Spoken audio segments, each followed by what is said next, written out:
Parents మెచ్చిన university సంకల్ Chand Patel university Gujarat.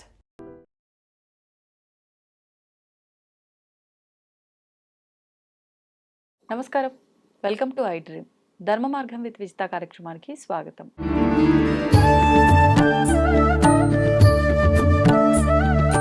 ప్రస్తుతం మనతో పాటు ఉన్నారు దివ్య విశ్వశక్తి పరివార్ ప్రచారకులు స్వామి ఓం స్వరూప్ గురూజీ గారు. ఇప్పుడు వారితో మాట్లాడి మరిన్ని విషయాలు తెలుసుకుందాం. నమస్కారం అండి.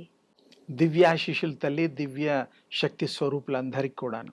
చాలా వరకు వింటూ ఉన్నాం, ఏదన్నా అంటే ప్రకృతికి సంబంధించిన ఇబ్బంది ఏదైనా వచ్చింది, ఒక యుద్ధ వాతావరణమే కావచ్చు, వర్షాలు ఎక్కువ రోజులు పడకపోవడం కావచ్చు, అతిగా పడడం కావచ్చు, లేదు అంటే ఏదైనా హింస ఎక్కువగా పదే పదే జరుగుతూ ఉండడం కావచ్చు. అంటే ఏ మార్పు జరిగినా సమాజంలో ఇది కలియుగం కాబట్టి ఇలా జరుగుతోంది, కలియుగాంతం కూడా రాబోతోంది, అందుకని చెప్పి ఇలాంటి హింసలన్నీ పెరిగిపోతున్నాయి అని చెప్పి సామాన్యులు కూడా మాట్లాడడం మొదలు పెట్టేశారు. అసలు కొంతమంది చెప్పేది ఏంటంటే కలియుగం ఇప్పుడిప్పుడే స్టార్ట్ అయ్యింది, మనం ఇంకా స్టార్టింగ్ దశలోనే ఉన్నాము అని. అసలు వాస్తవం ఏంటి? అతి తొందరలో కలియుగాంతం ఉందా? అసలు రానున్న రోజుల్లో ఏం జరగబోతోంది? అవన్నీ కూడా తెలియజేయండి. తప్పకుండా అమ్మా. కలియుగం అనేటువంటిది చాలా విశేషమైనటువంటిది. తర్వాత ఎంతో మనం జాగ్రత్త వహించాల్సినటువంటిది కూడా. కలియుగం ఏమిటి అంటే, కలి ప్రవేశానికి ఇది ఒక మార్గంలో 5126-27 సంవత్సరాల క్రితం కృష్ణ నిర్యాణం తర్వాత కలి ప్రవేశించినట్టుగా చరిత్ర మరి ఆధారాలు ఉన్నాయి. ఇక్కడ 4,32,000 సంవత్సరాలు కలియుగం. అందులో 5,126 మాత్రమే ఇప్పుడు జరుగుతోంది. ఉగాది మళ్ళీ వస్తే మళ్ళీ 27 వచ్చేస్తుంది. చాలామంది ఈ మధ్య నన్ను అడగడం, కొన్ని మాధ్యమాల్లో కూడా రావడం 230, 240, 50 అని అంటున్నారు. అది ఎంతవరకు కరెక్ట్ అని కొంతమంది మాధ్యమాల్లో అడిగారు. ఇప్పుడు కూడా మీరు అడిగిన దానికి కూడా ఇంచుమించు, మీరు సంవత్సరాలు చెప్పకపోయినా ఆ ప్రశ్నకి రిలేటెడ్ కాబట్టి ఎవరు ఏం చెప్పినా వారి వారి అనుభవాలకి వారి వారి ఆధారాలకి అనుగుణంగా చెప్పుండొచ్చు. వాళ్ళని మనం గౌరవిద్దాం. కానీ ఇప్పట్లో కలియుగం లేదు, అంతం లేదు. కలియుగం నడుస్తుంటుంది 4,32,000 సంవత్సరాలు. ఇప్పుడు 30లు, 40లు, 100, 2,000, 100, 2,200 ఇవన్నీ ఏదో వస్తూనే ఉంటాయి. ఇప్పట్లో జరగడానికి ఆస్కారం లేదు. కానీ క్షామాలు, యుద్ధాలు, మనుషుల ప్రవర్తన, తర్వాత మోసాలు, ద్వేషాలు, ఇవన్నీ రావడానికి, మనుషుల యొక్క ఈతి బాధలు అవి జరుగుతాయి. ఎక్కువగా అంటే ఊహించలేనంత ఎక్కువగా నమ్మిన వాళ్ళని చాలా మంది మోసం చేస్తారు. ఎప్పటి నుంచి? ఆల్రెడీ స్టార్ట్ అయిపోయింది. ఇప్పుడు ఒక యజమానిని, మరి పనిచేసేవాడు నమ్మి ఒక 4 రోజులు తర్వాత డబ్బులు పెంచుతాడు. నా మంచి పని చూసి, నా యొక్క కష్టాన్ని చూసి. ఏ ఫీల్డ్స్ అయినా పర్వాలా. ఇప్పుడు ఆ ఫీల్డ్ ఈ ఫీల్డ్ అని కదా, కష్టం చేసేవాడు ఎక్కడైనా ఒకటే. వాళ్ళ యజమానులు కూడా గుర్తించి, అరే ఈ అబ్బాయి ఇన్నాళ్ళ బట్టి పనిచేస్తోంది, ఈ తల్లి ఇన్నాళ్ళ బట్టి పనిచేస్తోంది, 5 ఏళ్ళైందో 10 ఏళ్ళైందో, ఓకే మనం ఎంతవరకు ఎన్నిసార్లు పెంచాం, మనం న్యాయంగా, మరి అన్ని ఖర్చులు పెరుగుతున్నాయి, ధరలు మరి అధికంగా అయిపోతున్నాయి, ప్రతిదీ కూడాను చేతిలో వచ్చేటట్టుగా లేవు, చాలా రెట్టింపు ధరల్లో కొనాల్సి వస్తుంది అని యజమానులు కూడా ఆలోచించి 10,000 వాడికి ఒక 15,000, అలా 1,00,000 వాడికి 1,50,000, పోనీ 1,40,000, ఇలా వాళ్ళ ఉద్యోగ పదవుల్ని బట్టి వాళ్ళ యొక్క దాన్ని మనం వారు పెంచాలి. అప్పుడు ఏమవుతుంది, యజమాని దేవుడు అవుతాడు. ఎందుకంటే నన్ను అర్థం చేసుకుంటున్నాడు, నా కష్టాన్ని వారు గుర్తించి నన్ను. లేకపోతే వాడు ఏం చేస్తాడు, ఇంకెక్కడన్నా ఒక 10,000 ఎక్కువ వచ్చినా, 5,000 ఎక్కువ వచ్చినా వెళ్ళిపోతాడు. ఈ కష్టం ఎక్కడైనా పడతా. అంతే. మరి మీ దగ్గర ఎందుకు పడాలి, చెప్పకుండా మానేస్తాడు కూడా. అవును. అప్పుడు యజమానులకు ఇబ్బంది అవుతుంది. అందుకని మొత్తం ప్రపంచాన్ని దృష్టిలో పెట్టుకొని అన్ని ఫీల్డ్స్లో వాళ్ళు కొంత ఆలోచించి వాళ్ళకి న్యాయం చేస్తూ కష్టపడే వాళ్ళకి మనం కష్టానికి ప్రతిఫలం 100కి 200 అనలేం లేదు, ఏదో ఇవ్వండి, అవును. బతకాలి కదా మరి అందరం కూడా. అంతే. అలా చేస్తే ఆ విధంగా సంతోషం వస్తుంది, వాడు మనసు బాగుంటుంది, మోసపోడు. అలాంటి వాడికి నువ్వు ఎంత ఇస్తే అంతకే పని చెయ్యాలి, ఇష్టం ఉంటే చేయలేదే పో అంటే అది అన్యాయం అవుతుంది. మరి వాడు చెప్పకపోయినా అడుగుతాడు, ఎందుకంటే అడిగిన వాడికి మరి యజమాని ఎంతో కొంత పెంచడానే ఒక ఆశతో అడుగుతాడు, నమ్ముతాడు. నమ్మినందుకు వాళ్ళు ఇబ్బంది పాలు చేస్తూ ఉంటారు. ఇదే కాదు, ఏ ఫీల్డ్ అయినా నమ్మకం ఉండడం మంచిది, సహజం. నమ్మకపోతే మనం ఎవరిని ఏమి చేయలేం. తల్లిదండ్రులను కూడా నమ్మాలి, పిల్లల్ని తల్లిదండ్రులు కూడా నమ్మాలి, యజమాని వీళ్ళని నమ్మినట్టుగా ఉద్యోగాలు చేసేటప్పుడు బాస్ను వీళ్ళు నమ్మాలి, ఇవంతా. కానీ నమ్మిన వాళ్ళకి న్యాయం చేయాలనేటువంటిది ఇది ఒక పరమార్థం. ఎవరైనా సరే అందరం బాగుండాలి, అందట్లో మనం ఉండాలి, అందరినీ ప్రేమగా మనం చూసుకోవాలి, ప్రేమించబడాలి. తర్వాత విశ్వాసాన్ని పెంచాలి. అంతే. ఇంత కష్టపడ్డందుకు నన్ను మా సార్ గుర్తించారని వాడు చెప్పుకొని మెచ్చుకొని సంతోషంతో ఇంకా ఎక్కువ పని చేయాలి. అందుకని నమ్మకాలు అనేటువంటిది కూడా ముఖ్యం. అవి తగ్గిపోతాయి అంటున్నారా? పోయాయి. చాలా మందికి అన్యాయాలు జరుగుతున్నాయి, శ్రమకి తగ్గ ఫలితాలు రావడం లేదు. ఎంత అడిగినా కూడా ఇవ్వకనే కదా ఇప్పుడు స్ట్రైక్లు. నల్ల బ్యాడ్జీలు పెట్టుకొని గొడవలు చేస్తూ ఉంటారు రకరకాల వాళ్ళు. ఈ డిపార్ట్మెంట్ ఆ డిపార్ట్మెంట్ లేదు, అన్ని డిపార్ట్మెంట్లో న్యాయం జరగకపోతే స్ట్రైక్. అది ఎన్ని రోజుల్లో నిరవధికంగా కూడా జరగచ్చు. తర్వాత వాళ్ళు దిగి వచ్చి ఏదో కాంప్రమైజ్ అవ్వడం, అదేదో ముందరే స్ట్రైక్ వెళ్లకుండా చేసే శక్తి ఆలోచన వాళ్ళకు ఉంటుంది.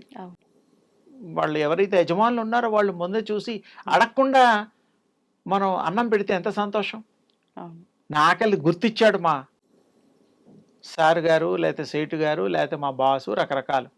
అందుకని ఈ రోజుల్లో మనం మనిషిని పరికించాలి, గుర్తించాలి, వాడికి శ్రమ తగ్గ ఫలితాన్ని మనం అందించిన నాడు విశ్వాసంకి అవధులు లేనంత విశ్వాసం, కొండంత బలం, అండా దండ మనుషులకి ఉంటాయి.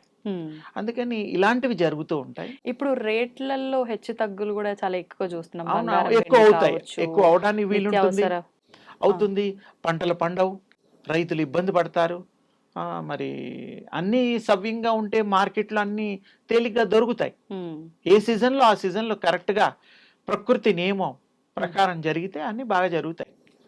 అలా జరగడం లేదు. అందుకని విశ్వాసము ముఖ్యము, భగవంతుడి మీద నమ్మకం ముఖ్యం.